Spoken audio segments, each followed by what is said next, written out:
My name is Rimanggun Fajarwati. I'm from Department of Communication Studies at University of Indonesia.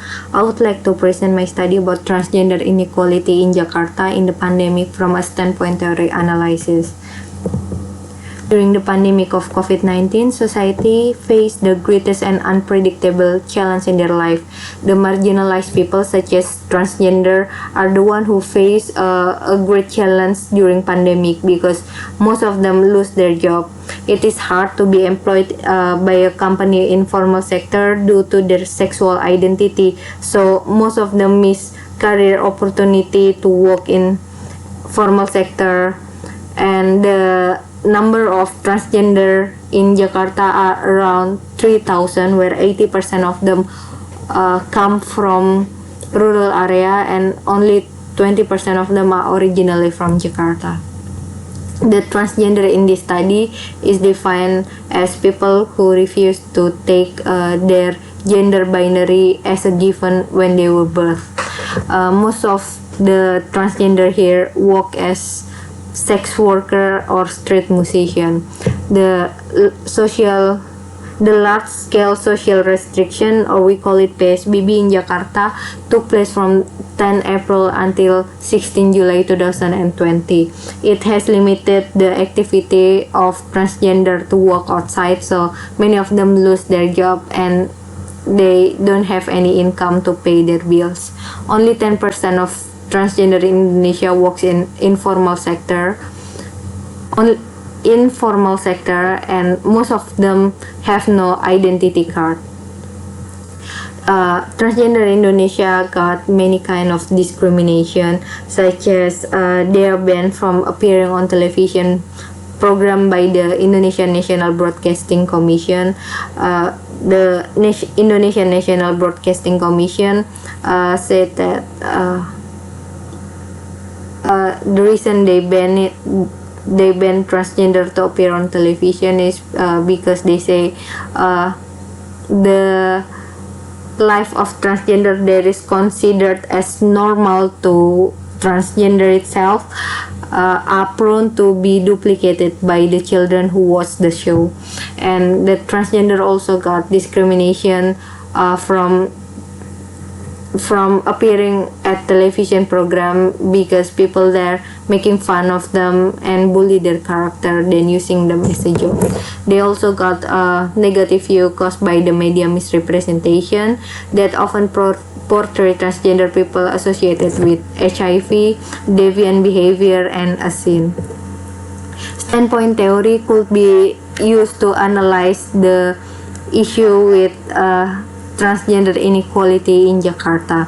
According to the standpoint theory, power relation is socially situated, positioned in a particular time and place that is organized hierarchically by class, race, and gender. And one way to understand how power works is to learn from the standpoints of the less powerful. There are 5 assumptions about the nature of social life by Hartstock as shown in this slideshow, and there are 3 main concepts of standpoint theory, which is standpoint, situated knowledge, and sexual division of labor. The methodology employed in this study is qualitative research under phenomenology approach, and it used critical constructivist paradigm. There were 5 informants selected in this study using purposive sampling method based on predetermined criteria. The result of this study, there is a different level of employment access. The informant of the HR, they said that they couldn't accept transgender applicants because it is hard to process a transgender documents such as health insurance and social insurance, since in Indonesia, Indonesian legal framework, there are only 2 types of gender recognized by them, that is male and female, and transgender application won't be proceeded unless the transgender applicant is willing to dress according to his gender stated in his ID when he walks.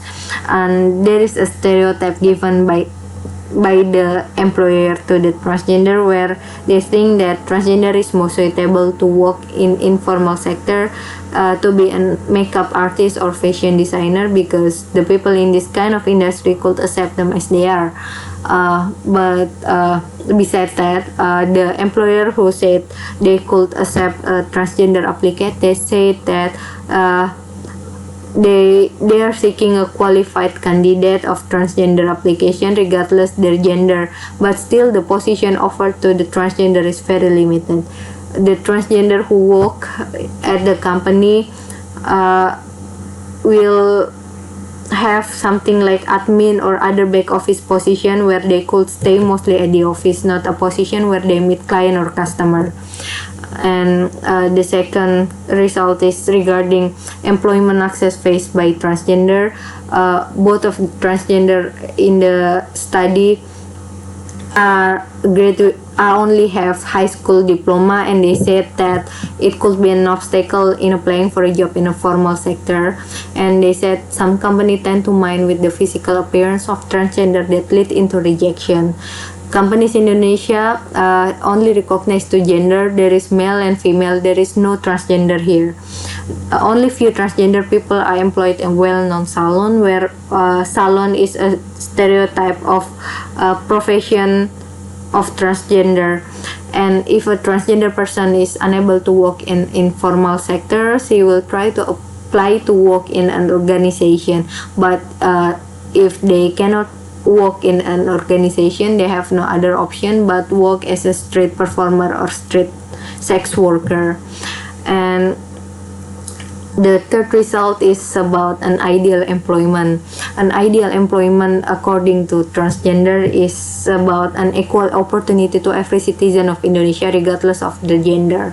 And actually transgender people need support from society, so there will be more people aware that there is something wrong happen to them. And an ideal employment is also when the employer could accept the transgender applicant as they are, so they could dress as a woman at the workplace, as well as getting a friendly environment for transgender.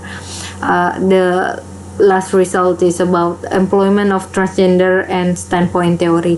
The standpoint of transgender here is shown through the statement that they see the formal sector jobs are simply not available for them. They belong to the marginal group who face a different level of discrimination in terms of employment access and career path. The situated knowledge here is there is a strong value of gender role between male and female that is accepted by society. And the dominant perspective that is upheld by employers, whereas there are only two gender recognized by the institution, has blurred the standpoint of transgenders as the subordinate group. The employers in this case use communication as a tool for changing the status quo. The sexual division of labor for transgender people remains unclear in a formal sector. They also pushed to work at the back office and unable to show themselves in front of the customer due to the gender identity. The conclusion in this study is the standpoint of transgender is shown through the statement that the transgender do not see the formal sector jobs are simply not available for them. They belong to the marginal group who face a different level of discrimination in terms of employment access and career path. Regarding the situated knowledge, there is a strong value of gender role between male and female that is accepted by society. The sexual division of labor for transgender people remains unclear in a formal sector. Thank you for your time.